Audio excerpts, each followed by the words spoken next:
Well, be careful the holidays nowadays for people calling you up asking for money to some nonprofit organization, to save this, help that, or whatever. And it's an easy time, because we all want to give through the holidays, that people prey on this, the telemarketers and things like this, everybody in the mail or something. So there's a lot of outright fraud and even fudging things about trying to raise money during the holidays. And see, there's help to help you decide whether to give to somebody, and it's through your state attorney's general's office. They all have it, or actually most of them have it, and if they don't have it, they'll tell you where to go to get this information. Because some nonprofits, what they do is they spend 80% of the money you give them onto the problem. So if they're giving scholarships, they're giving help to somebody who needs it. A good nonprofit will give about 80% of the money for that. Bad nonprofits give about 10%. So that's why, if you don't know that kind of information, why give to somebody who's going to give only 10% of the money to the problem? They keep 90%, and then some give zero, because they figure out how to get away with it, or they're just downright fraud. Well, there's an office you could contact that will not only help you determine before you give the money, but also if you get screwed by one of these nonprofits, they'll chase them down, take them to jail, and all these kinds of things. And it's the Attorney General's office. Now watch this video. I interviewed one of these Attorney Generals in the state of Pennsylvania, and they do this work, and he'll tell you about it.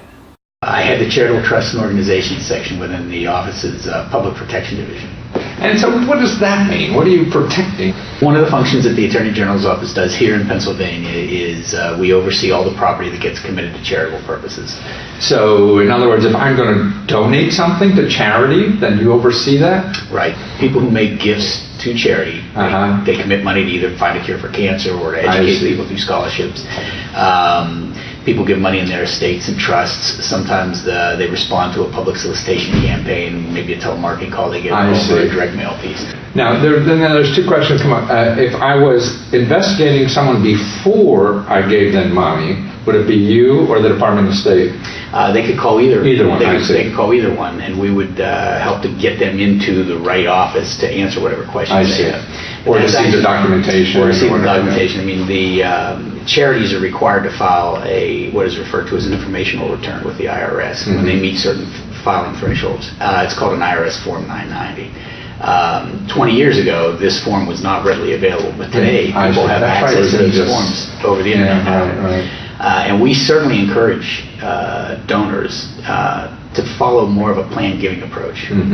We all benefit if people make the most thoughtful, reasoned decisions when they donate to charity. There are some charities that do a very, very good job. They're much more efficient with donations. Maybe 80, 90 cents out of every dollar gets to their stated program services. There are other organizations that don't do quite as well. We've seen some cases where they're at 10% or less, 5% or less, and depending on what those circumstances are, that's not necessarily illegal. And so we have to respect their rights to go out and raise money in the public, and donors are really our best hedge. And if they're making an informed decision, then they will support them and they're gone. Ideally, that's the theory. Now, if there is the data on how much percent goes to the actual cause versus administration, is that data available in your office, or is on that 990? It is available in most registration offices. That information is available. You can do your own calculation review, if you will, if you have access to the 990 or up to doing that sort of thing. But people who don't feel that they're confident enough to cipher their way through all that information can certainly call, and in most of the instances where there's these registration regs, they will find a resource that will be able to tell them X number. So they can call your office and find out, and you can give some general information from the documents that you have. Right. Oh, that's terrific. Now, so that's in giving money the first time. Now you gave the money and got screwed. If you find that if people who think that they may have been misled or lied to, that's the word. When those sorts of circumstances happen, they should definitely call and let us know that they've made this complaint. They can either call us over the telephone, they can reach out to us through our website and file electronically. They can mail a complaint to us. However they want to, they can come into the office. Wow, I see. That's but they can come in and share their story of experience and tell us, look, I think I was misled. I gave some money Right. under false pretense or whatever, and we'll do our best to try to verify or follow as to whether or not that's a. So in other words, you follow up. If somebody comes in, this so-called association was raising money to help kids somewhere, and you found out that hey, if you got ripped off, that you would come in and you would at least. Not that you would get their money, but you would start the process of investigating, whether it's contacting them. Yeah. Right. I mean, everybody has to struggle with the limitations on resources. Right. Certainly, if you happen to be the very first person that has ever filed a complaint with us about a particular organization, and you're complaining about a $20 or $25 donation issue, that most likely will be a complaint that we keep on file for future reference. I see. You may be the first of the next 10,000 complaints. So that won't even get like a letter to that place yet. Probably not. Maybe not. But if the circumstances of what you're complaining about suggest that there is likely a pattern of practice to whatever has been going on, or you may be the 6th or 8th or 80th complaint that we receive where we say, look, we think this is something now that we really need to focus on. I think that's a great thing about the regulatory agencies is that even if they don't like the FTC and you guys, whatever, even if they don't right away, get in the cop car and go after these people, you're building a case to protect other people. If this is, and if you say, they won't do anything or whatever, but you're going to do something by putting that information. It's useful information. Certainly useful information for us. There's an important dynamic here. I mean, when people give a $10 donation or they commit to a $20 donation because they got a call at the dinner hour. Right.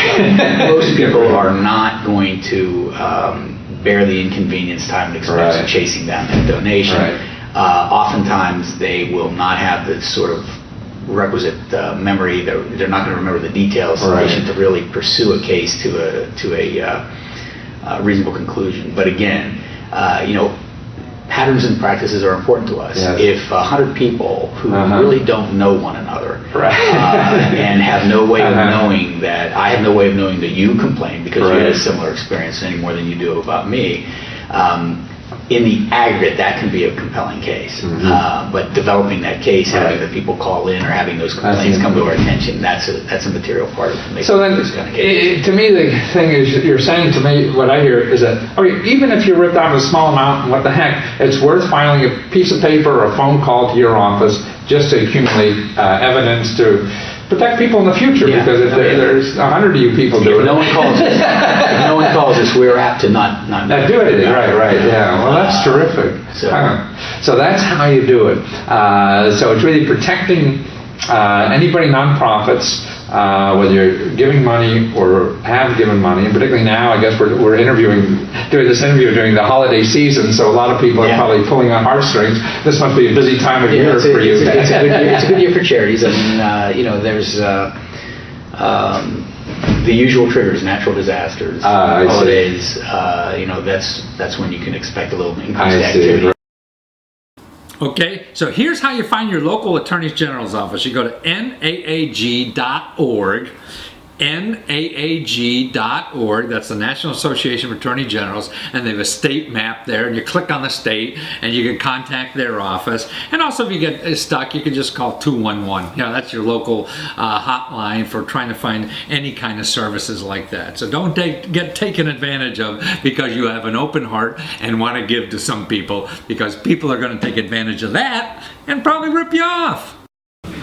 Okay, now there are about 1,000, that's right, 1,000 websites out there that are places you could go to get free money to do anything, like your venture, or your dreams, or your ideas, or your problems you have, anything. They're popping up like mushrooms or bad habits.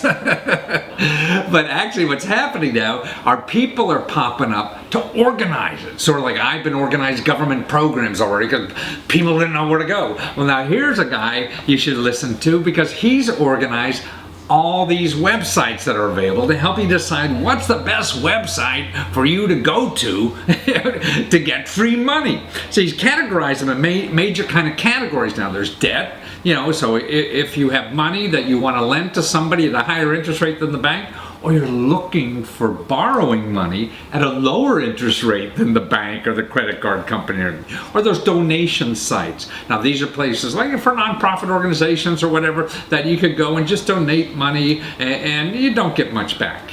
Or there's other places that called reward sites, and this is the most popular kind of thing, where like you have a new idea and you say, hey, help me get money for this new idea, and when it comes out I'll give you one. So you're giving something back, kind of thing. So that's why they call it, you get a reward for giving somebody money to help them do what they want to do in life. And see, all these sites now are worth billions of dollars. Now there's equity sites too.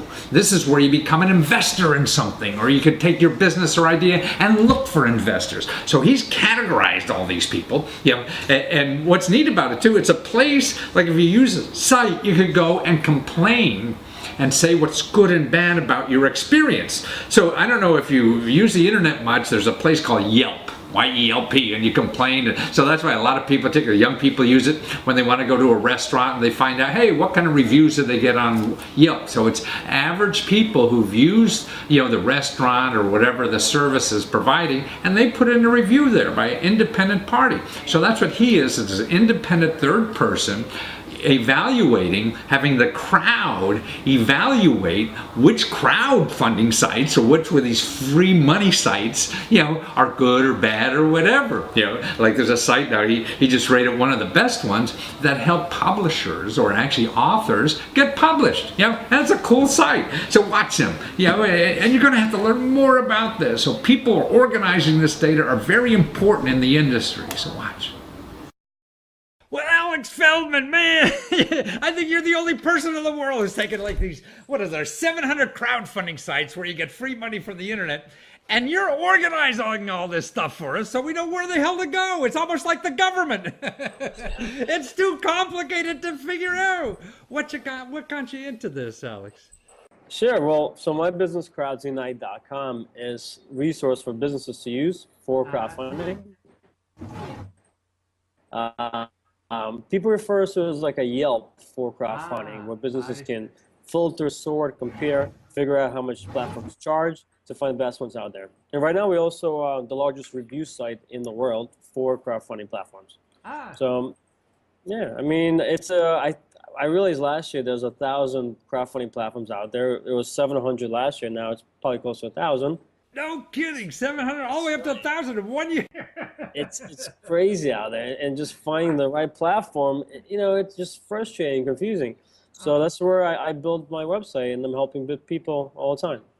No, so in other words, if I use a site, a crowdfunding site, I could go to your site and put in a review like, hey, this site was good, this site was bad, they were very good, with customer service, or they weren't, just like if I went to the Gap or something, huh?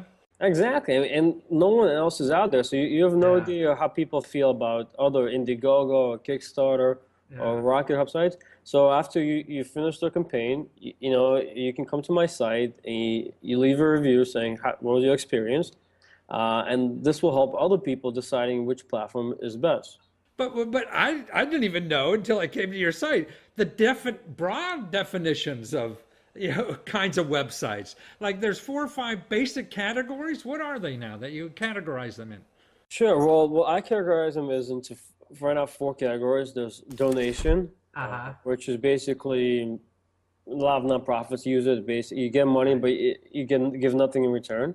There's reward-based sites, which is what you hear a lot of in the news, like Kickstarter, where you give like a pre-sale of an item, or musicians of games, use a lot as well. Then there's debt-based sites, which debt? I mean, like going into personal debt or whatever?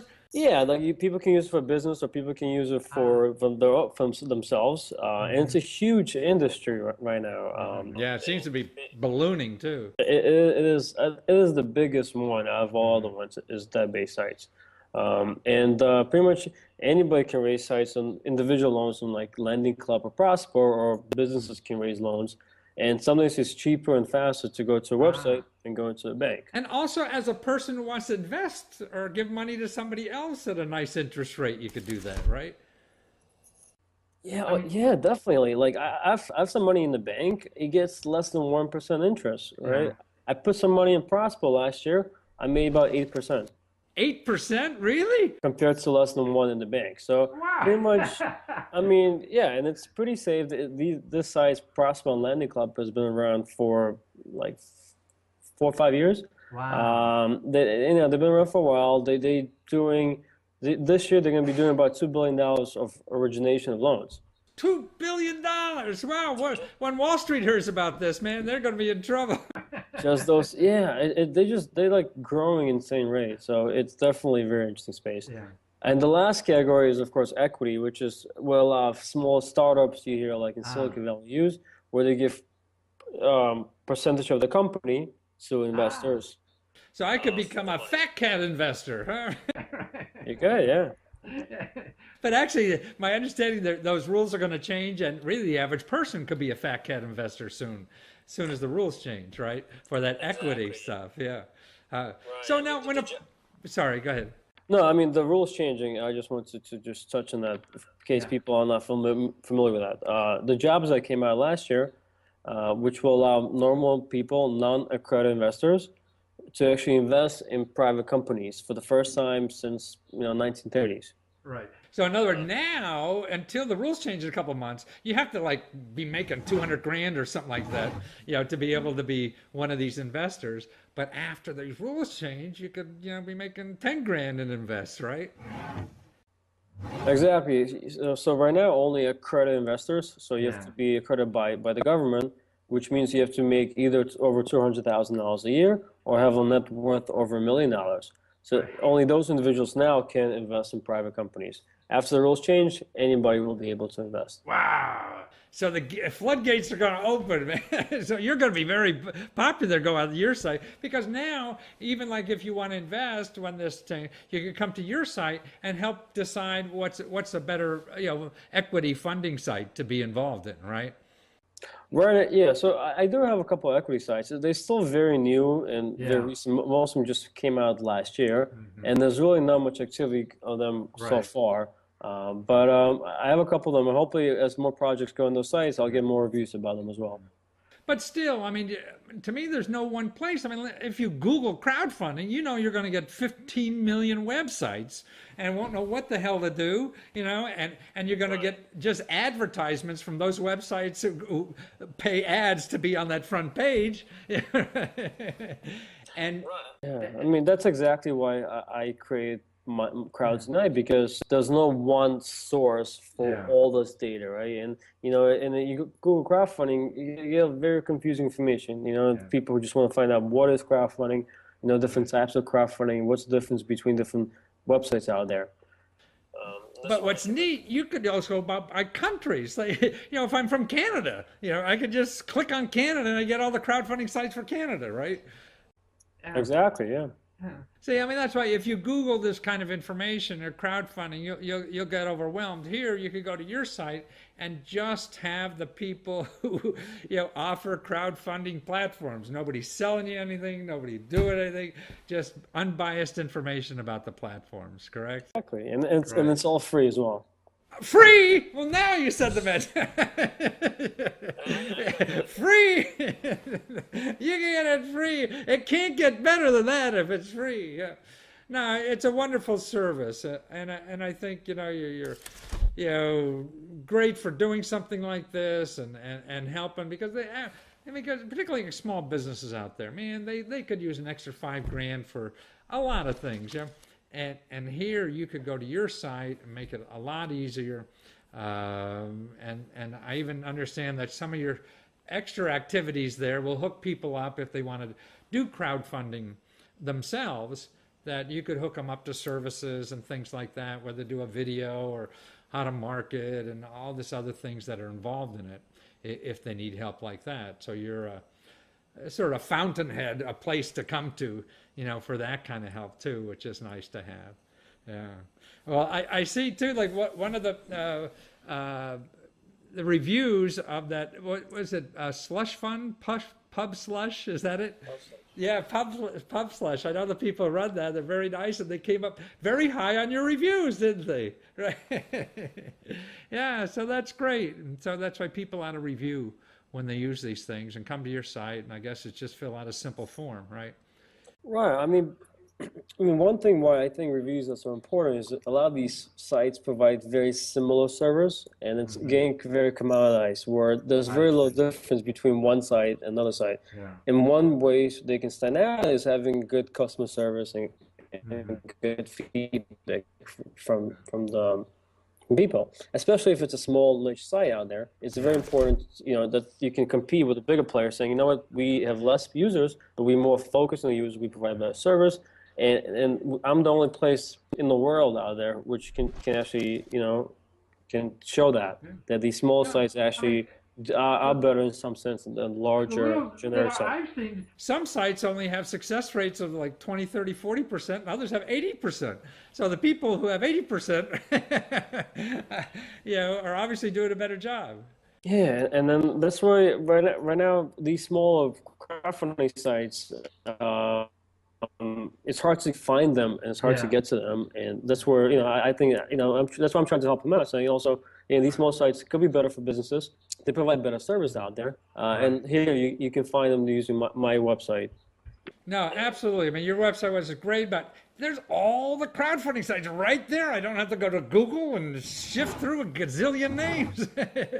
You got them all in a description and they're ranked like Rotten Tomatoes there and ranking everything. So it's wonderful. Well, thank you so much, Alex. It's so nice to have you here and doing this work that we all need.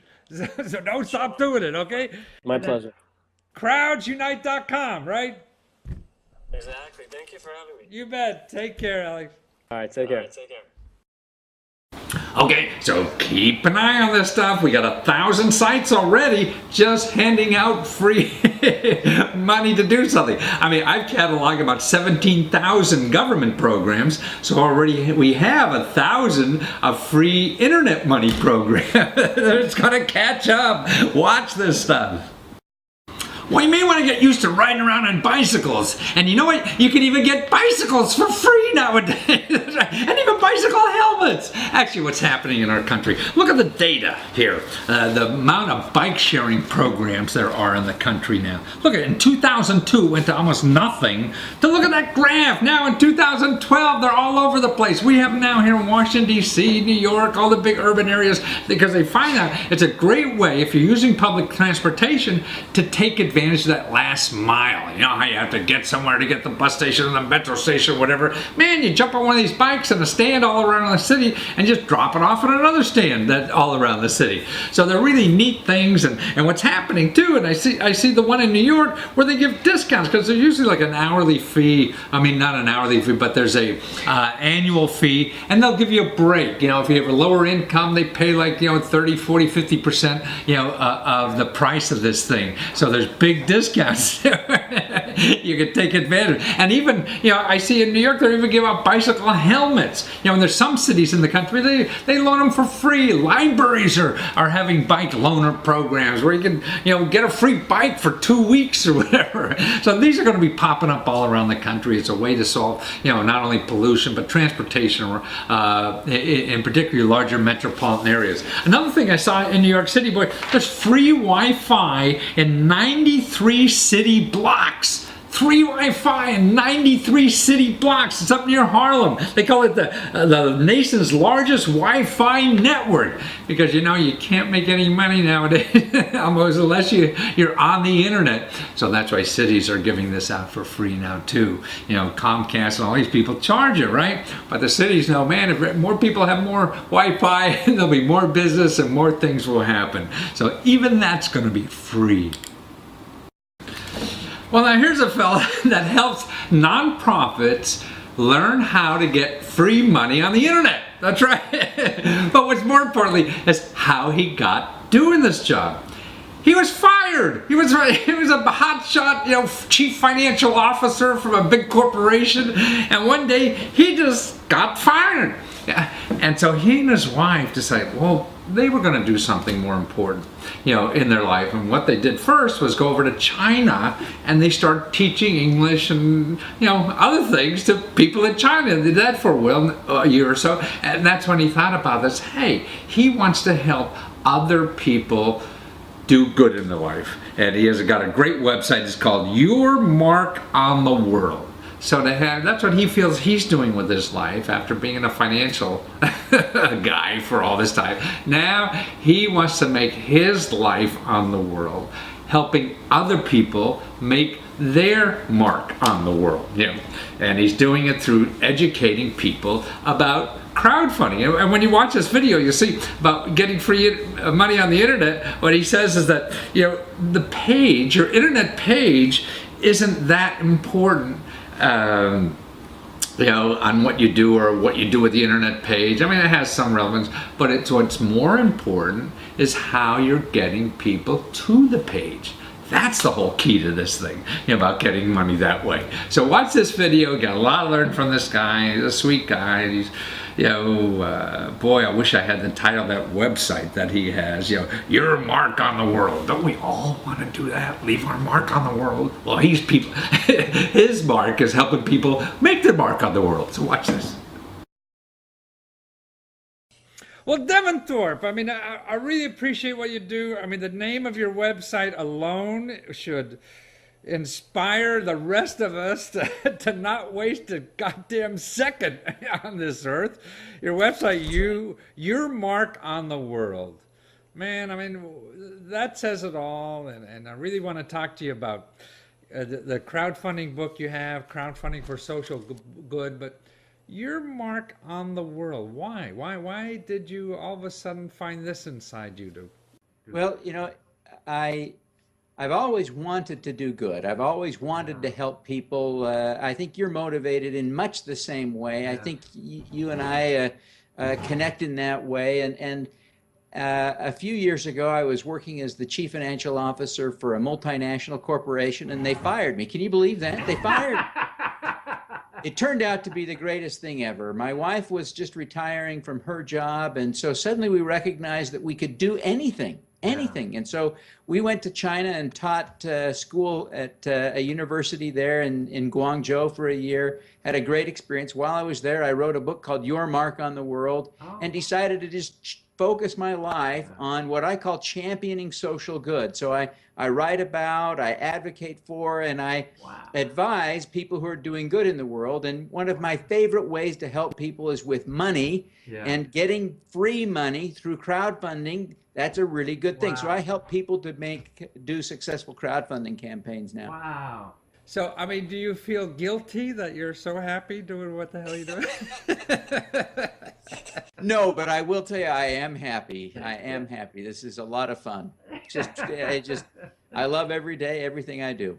Well, I mean, but that's, I mean, I feel so guilty feeling that myself, all these other people I see on the Beltway going into work, and oh my God, I just can't wait to get up and still do this stuff, and so now really you're helping other people do this.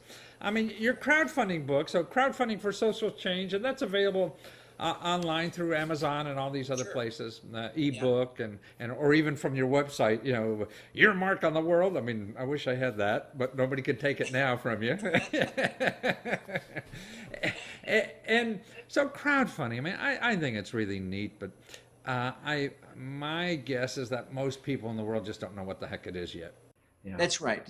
People are still trying to figure it out, and they're trying to figure out how to use it. Most people that start a crowdfunding campaign either raise nothing ultimately or very little because they don't understand how it works. And the key to crowdfunding is not to put up a clever page. It is to make those personal contacts and actually ask people for money. That's emotionally challenging for a lot of people, even for me. I'm not going to kid you. It's hard to ask people for money. But the people who raise a lot of money get good at asking for it, and they create positive momentum by asking people in advance of the campaign, so that when the campaign goes live, you have instant momentum, instant excitement, and that helps to draw in more people, more attention, and the media. When you get the media talking about your campaign, you're golden. So, I mean, it's, I mean, a lot of people, and that's what I thought initially, I mean, as long as you have a sexy site that, the crowd's going to come to your door, but it doesn't work, huh? No one is trolling crowdfunding sites looking for people to give money to. We kind of think that's how crowdfunding works, and it works the opposite way, right? You reach out to people and you point them to your site. The fact is, most of them have decided to support your campaign before they get to that page. So that page isn't that important. It's what you do to get people to go to the page that is important. You know, as you say that, I'm thinking of myself. When I sell books mostly on television in 1-minute commercials, and people didn't even see the book. So you're right. I mean, they bought the book before they saw it because they somehow, they sold themselves already. Sure, and people are the same way with crowdfunding. They'll decide because of an email they see, an article they read online, because of a tweet with a link to an article, or even just the tweet that says you got to support this campaign that will solve big world problems or solve this great community problem. And they're clicking, they're following that link because they've already decided they're going to give. It's something they believe in. The page helps close the deal, but the clever page doesn't work like a magnet. It may work more like a sponge. You got to put on that sexy dress, huh? No, you're so cool because it's you now give power. I've never been called cool. But I say, well, but your kids call you that yet, or not? But I mean, you're giving power to people. I mean, I feel everyone has a nonprofit in them they want to do. That's right.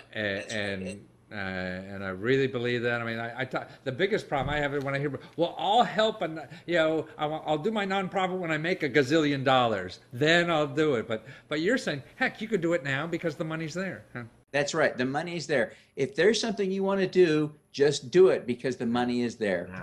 And almost anyone can raise $5,000 all by themselves through crowdfunding. And for most people, that's enough money to do to get started, to do something meaningful. And frankly, you get a half a dozen friends together, and now you can raise $30,000. And you start thinking about what could you do with $30,000 that would be good in the world? You can do some good in the world with $30,000. Let me tell you. Well, that's what I think. Like community college here, man, it's $1,000 and you're in school. You're going to college. And for that means you put 30 kids into college next semester. There's so much. I've been $15 is what it costs to buy a pump that for the developing world to pump water out of a stream into a field to irrigate it. $15. Wow. And think of the radical difference that makes. So there are all kinds of things that you can have huge impact with relatively small dollars, and the money is there for you now. Now there's sites especially for that, for third world crowdfunding, right, for projects.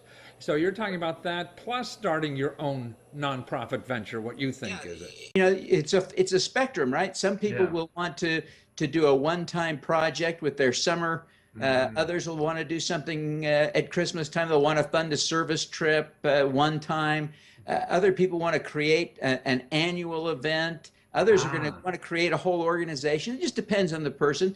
But wherever you find yourself on that spectrum, there is a way to tackle this money. And you can use sites like Fundly, Razoo, Start Some Good, Red Capes. The list goes on and on of sites where you can go to do projects to raise money for good projects. And it really, now we're at the beginning of November, or the end of November, beginning of December. So even at Christmas, you want to do something for somebody. A lot of people need help nowadays. They're not even getting fed in our country. That's right. Right. This is the perfect time of year to be fundraising. People are thinking about strategically where are they going to give, how are they going to give. A lot of giving happens this time of year, so don't miss the opportunity to. And what is like a reasonable amount of time to get a site up? Can it be done quickly enough to do it for this season, or what? There's no question you can get the site up in time.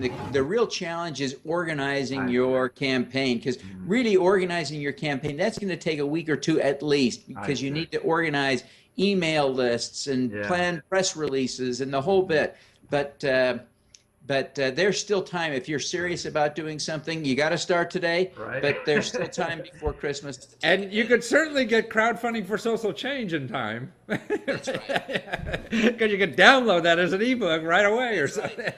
That's right. And if you go to yourmarkontheworld.com and subscribe, you can download the book for free. Oh, really? Oh, wow, free! I like that. Free! Well, Devin, thank you so much. I'm so glad you're there to encourage people to do good, because doing good is really selfish. The most selfish thing you could do, isn't it? That's right. It makes us feel a lot better than it helps. Man, that's why I feel the most selfish thing to do is give. I love it. Keep giving, Devin. Right. Thank you. Bye. Thank you. So, are you ready to leave your mark on the world? I mean, I think that's what's in all of us. How can we give as much as we possibly can? And I think if you're doing it in something that you really enjoy, then you have that energy. You have all that extra energy that it requires to really do, cool stuff and neat things. But it's only if you're doing things that you really believe in, and that's how you can make your mark on the world. So keep putting your life together, a little piece by piece, and finding that out.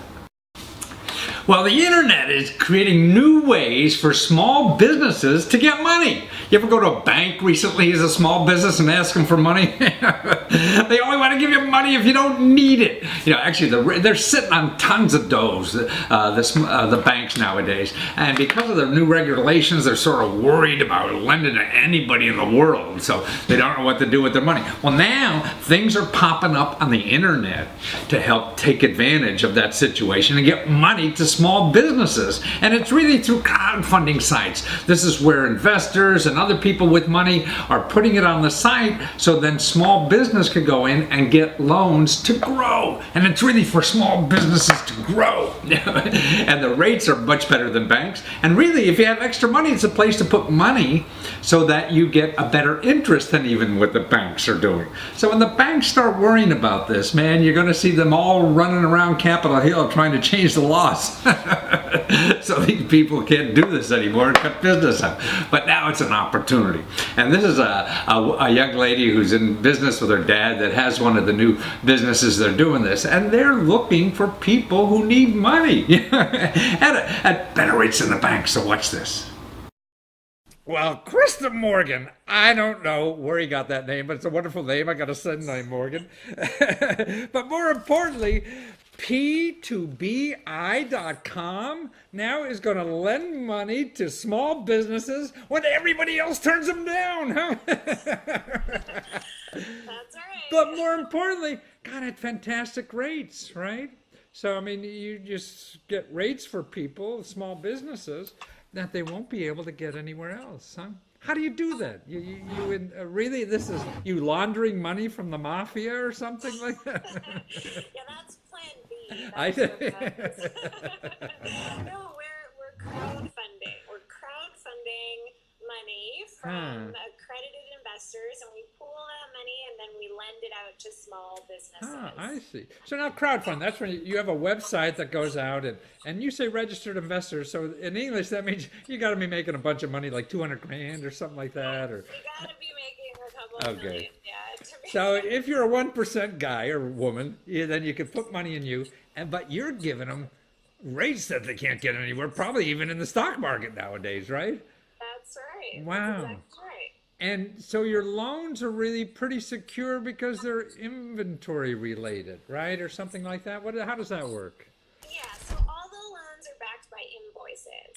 So we buy invoices from small businesses and then we loan them the cash up front and then we take care of collecting them. So it's like it's a loan and a service all packaged together. You're going to collect my invoice too?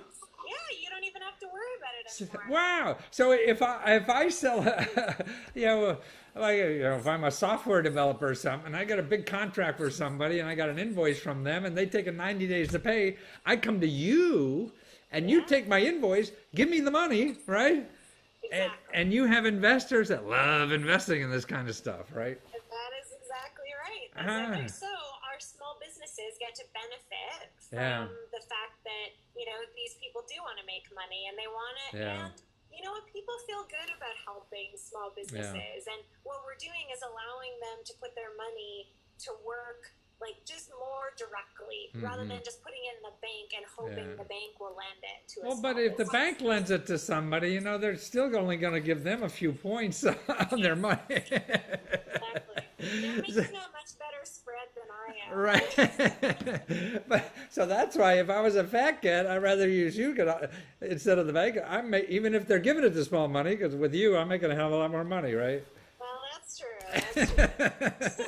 It's funny how money is attracted to that, isn't it? It is true. So now with all this job stuff coming in and they changing the rules about investing, I mean, that really doesn't affect you much because you're really lending money, right?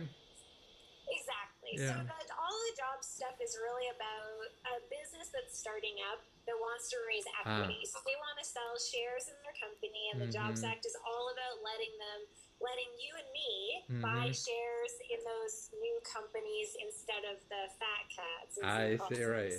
So, but you could be like, hey, man, I could be a photographer and got a big contract with Disney to go down and photograph everything, and I send them an invoice, and I got to wait 90 days for those suckers to pay me, huh? That's right, and that's what we're going to help. So we're really trying to help this. There's actually, so as a business, you need capital to get started. Yeah. But when you start to grow, everyone thinks if your business is growing, then you have no problem. Right. Why are you your business is growing? But the truth is that as all these small businesses we talk to, as you start to grow, what you find is that all your cash ends up tied up in your receivables. So we're just helping people unlock this cash, put it to work to buy more inventory, make payroll, all this stuff. And we take off because we're managing the receivables, they just don't have to worry about it. No one likes having customers and asking them when they're going to pay. See. So in other words, because then the invoice that I'm sending out, I give to you, and you go beat on, Disney or whoever it is to get the money, and I don't have to do that? Exactly. Wow. I could be the good guy. You're the good guy, and I have very friendly, lovely ladies who get on the phone and call your customers and ask them politely for Oh, well, that's terrific. Well, I mean, that's a service. I mean, so you're my accounting department almost too. Yeah, to do all that. Well, that's what mostly. I mean, particularly in service businesses. If I have a half a dozen software engineers doing work, and I send an invoice, and I got to wait 3 more months to pay these guys. I mean, they're not going to be happy. But you solved that problem, huh? That's exactly right. So, how long you guys been around?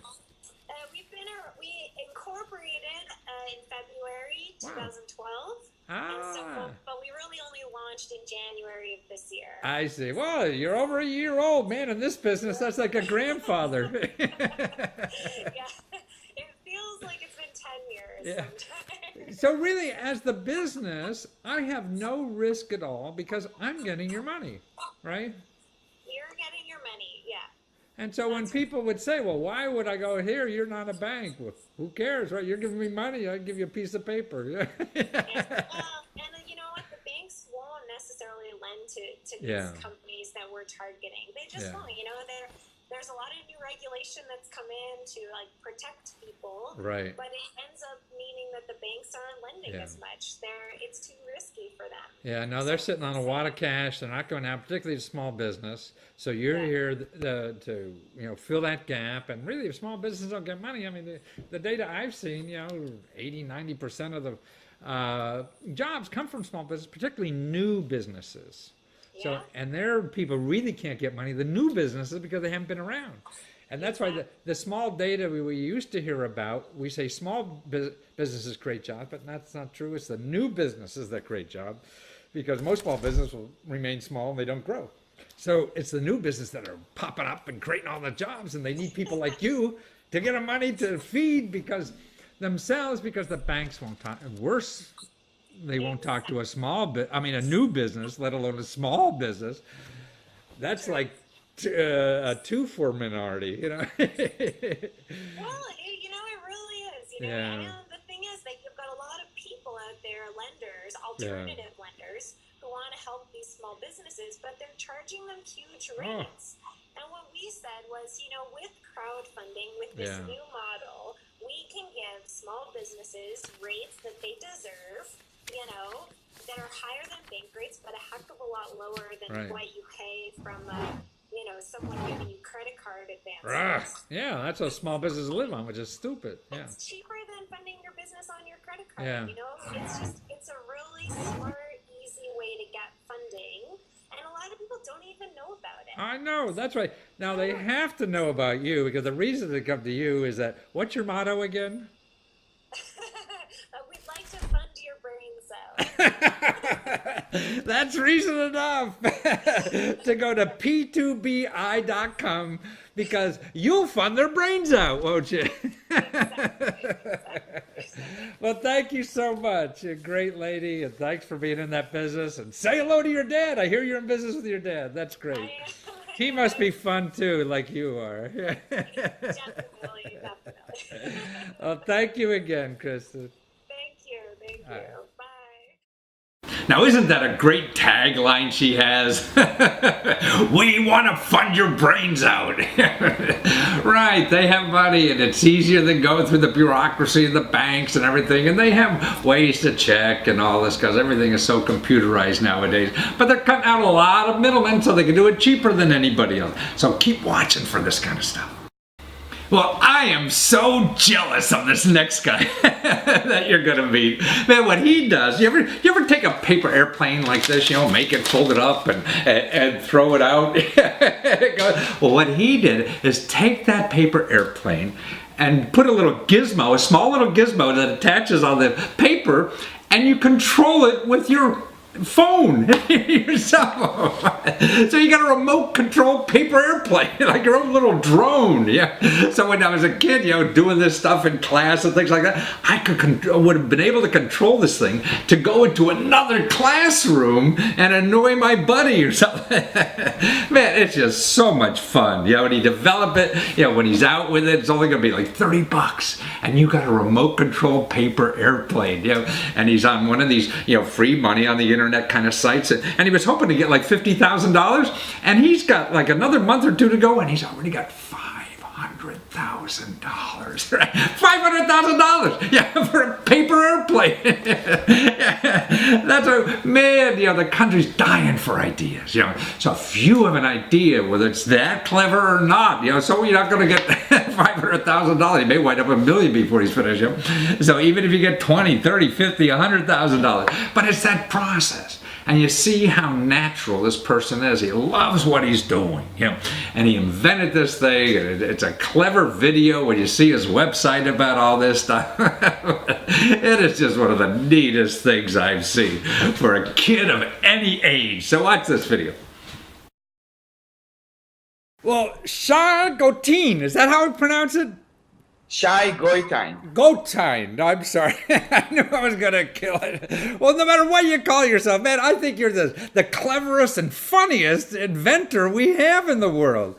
Man, this, the paper drone, the airplane is just phenomenal. This is a remote control airplane you run with your smartphone, right? But it's a paper airplane that anybody could make. How'd you come up with this thing? Well, it was a kind of a eureka moment. 6 years ago, I volunteered with immigrants, teaching them aerodynamics. Oh, really? Wow. Yeah, and during my research, I remember I learned about all this microflight stuff, and it just came to me, hey, let's make a remote controlled paper airplane. So this was like a teaching tool for you at the time, kind of thing? I volunteered after in the evenings, and I had this knowledge about flight, etc. And I got something in return, knowledge, and ideas. So giving your talents for free really gave you one of the best ideas. Oh, for sure. Yeah. Oh, it's wonderful how the world works that way, huh? And not only is it a wonderful idea, man, you're on Kickstarter with this thing, and you almost have, you're getting close to $500,000 for a paper airplane. Yeah, it's crazy. Yeah, our Defense Department should figure out how to do this. So Ted, show us one. You got one there you could show us? I mean, this is just cool. Yeah. Sure. So I made here a paper airplane. This is like a famous, well-known design. Yeah, no, I've done those, right. Yeah, and what we created is this module. It's called, we call it the Smart Module. Uh-huh. It has a propeller on the back, fiber carbon frame, a little rudder on the back. Right. This is for steering, and in the front we have the technology. This is what's called the new Bluetooth Smart Technology, or BLE, or Bluetooth 4.0. And it has a little battery in there. And the nice thing about it, it's really easy to connect it. You just have this quick connect method here. I see. So And, you can put once it on you, any airplane, huh? Yeah, I mean, most paper airplanes have this V-groove thing here. Yes. So, you can make your own. You can invent any design you want, as long as it meets the basic criteria of stability of the airplane. And we, of course, provide a recommended template for people that don't know. Dumb people are not like professors me. in aerodynamics.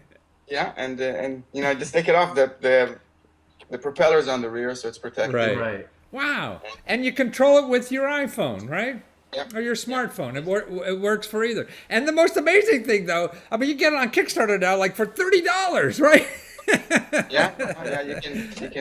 You get the bare bone. You can get it for $30. Wow. That's really amazing. great. I mean, what an incredible device. I mean, it's not for kids, is it? It's too much fun for kids. It's for grown-ups that never matured, Right. I know the feeling, and you look like one of you too. But another thing too, on your Kickstarter page, I mean, that video you have of you going through the invention process or whatever, it's just the most clever video. I mean, Hollywood needs you guys. Yeah. I mean, I don't know how you people halfway around the world could create things that are so clever, and so smart, for us stupid Americans. Nah. First of all, I'm an American, so. Oh, I see. I see. Just living in Israel. Yeah. My mother's from Kansas City. Oh, no kidding. Wow. Well, you make a mother proud, I'm sure. Well, you have 5,000. And what's neat about your Kickstarter, too, that because you've been so successful, you're getting people to give input on what else you should do with this plane, right? So you're using the crowd. It's giving me a big headache. Yeah. Like your mother giving you advice whether you want it or not. Yeah. But it's great because, people have these ideas and we also give them the tool on Kickstarter to do it. We're giving the hacker package. Oh. So we actually encourage people to hack our product.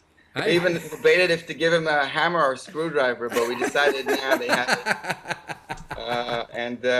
It's going to be open source, available, and you can make anything from it, Wow. So this is an open source drone. The Defense Department never going to go open source theirs, are they? Yeah. This is just so cool. Pardon me? I'm sorry. Well, you have over 5,000 people already, and you're getting up to 400,000. You got another month or two to go. You're going to make so much more money. And I don't understand. Here's where I think you're not as smart as I thought you were initially, that you were so wrong in how much money you thought you could raise. Yeah, that's a big problem to deal with now. We need to fulfill, all this quantity, but we have experience already doing this with previous products, so I'm quite confident. We have great partners to do it. So. But you were only after $50,000. That wasn't enough to lift your plane off, right? Yeah. I mean, we had a working prototype and everything, and an app, everything ready to go. So we wanted to make it, accessible. For me, it was, it had to work. So I didn't want to, put too high of a bar there. Right. We reached it in 8 hours, if you'd believe it. 8 hours. So you made that money in 8 hours. Wow. So, but you really wanted it just for yourself more than. And then now you got 5,000 friends already, or 7,000, whatever it is.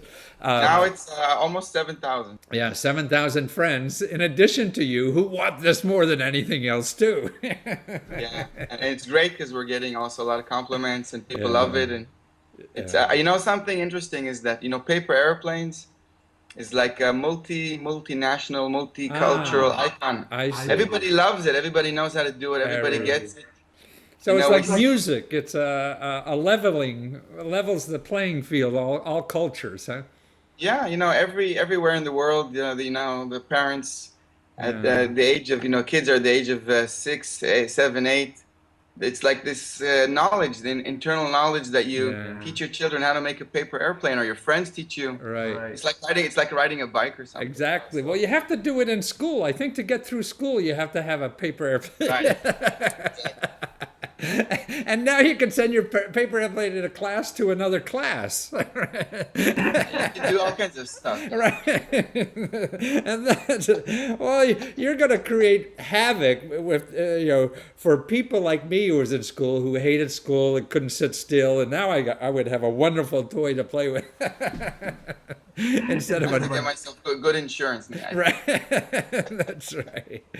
Well, you're a delight, and you're going to bring joy and happiness to so many people now because of this airplane, and lift spirits for so many people, I think. And there can't be anything more, I think, important besides showing you how clever you can be in the world nowadays with a simple product that's makes that kind of joy, and it only costs $30. Yeah, and it's kind of magical. We say it's magical, Yeah, that's a great term. I'm gonna steal that. But well, thank you so much for being there, and I appreciate your work. And to always find you, it's really www.poweruptoys.com, right? That's right. And we can find you there and get to the Kickstarter page. But you want to get that Kickstarter, particularly before Christmas, and order one of these things and just print this out of the Kickstarter page and put a ribbon on it so your friend knows they're going to get the coolest toy in the world very soon. Yeah, actually we have a limited amount of beta sites, we call it. We have 50 units, and we have 10 left, I think. Oh. That we give these out right after the Kickstarter ends. So this is around the end of January. The beta participants can actually get one really quickly, and they can help us also improve the app and the product. Oh, I see. So they'll be the testers, yeah. Right. Exactly. Right. Part of the engagement, right? Wonderful. Well, take care and don't stop doing this stuff, okay? Thank you. Bye-bye. So you're going to order one? Man, for $30 you can't go wrong. You know somebody's going to enjoy this. And actually, even if you're launching this before Christmas, you can get something. I think he gives you something, or you put something on the tree, because it won't be available for probably another month or something like that, after Christmas. And so that the person will know they're going to get one. What an exciting thing, you could share with a friend. An idea like that, you have this one person that's making the world more joyful for the rest of us. Isn't that neat? See, you can do that too.